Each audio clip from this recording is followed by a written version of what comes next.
وقتی فهمیدم بابای اصلیم عمومه واقعا فکر کردم زندگیم تمومه. چرا اگه مامانمو میذارم بره پیکارش یا خفش میکنم زیر یه دونه فاکین بالش.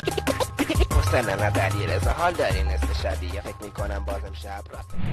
اگه من تو اون پک دارم با راکت تق انقدر میکنم چونه تا بکنی شب بازم اگه خیلی قولی بارو تو چرا وقتی اومدم خونتون زیر تق تو اتاق بهترین جا واسه هیدن مرتی که اولاق حس میکنم چیجم یه بسته کاندوم ناب میبرم نه تو واسه سکس تو اتاق خواب منتظرم بشم واسه این حرفم جواب میدونم الان همگی دلتون شده کباب رها با اسرائیل سیگار کشیده تا حالا شده عاشق پسر بشی مجنون و مجنون زیر درخت بید عادت کرده دیگه به ضرب میخ حرفمو به تو نگم بگم به کی خنده هاش ته دل بود مثل رقص جن سرم رو سینه رها بود گوشم به درد دلش شو از آب جدا نمیشه حالا این